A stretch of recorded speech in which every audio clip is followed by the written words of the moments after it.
In reverent memory of the war dead of Canada, the Society of 40 Men and 8 Horses is making their 76th annual pilgrimage across the Rainbow Bridge to the Cenotaph on Clifton Hill. We come across the border every year. They've been doing this this is the 76th year that a local group of the 40 and 8 from Niagara Falls gathers a bunch of people together, and we come over to honor the Canadian war dead.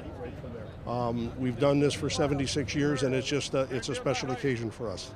How many years have you come out? Myself, this is my 12th. What kind of effort does it take on your part to come from your home state? It doesn't take much, because I really appreciate the veterans for all they've done for our country, especially like I have. I was in Vietnam, so it means a lot to come out and honor all the veterans.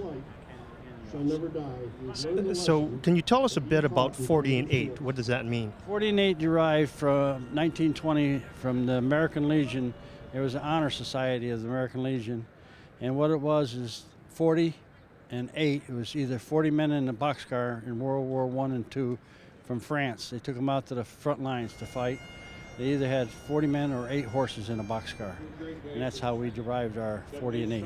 After World War II, the French government had 50 of the original boxcars, and they put them on a ship in the Har of France, I think it was, and sent them to the United States.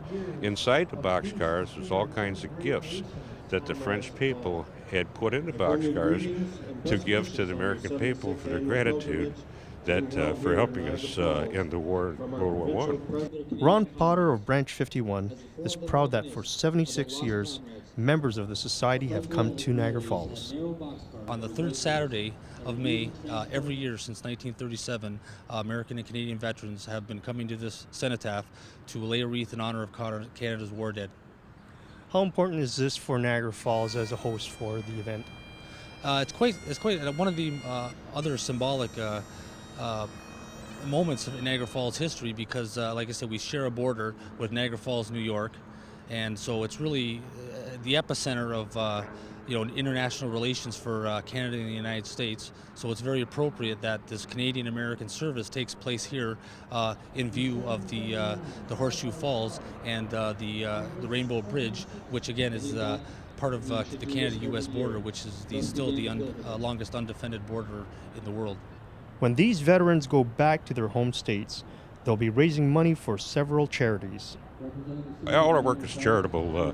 We have a very great nurses training program, sponsor scholarships to registered nurses, because as you probably know, there's a very large shortage of nurses in our medical profession at this time. We have a POWMA scholarships. We do a lot of work with veterans hospitals services, all voluntary services. Child welfare, like with Hurricane Sandy, they came through the northeastern part of our country. We've taken up collections for that, and we've got a considerable amount of money that will be distributed as the claims come in from the hurricane disaster. So everything we do, we turn around and give back to the community. Where better than the international border city of Niagara Falls, Canada, to honor the great relationship between both countries? Reporting for The Source, I'm Bernie Villamel.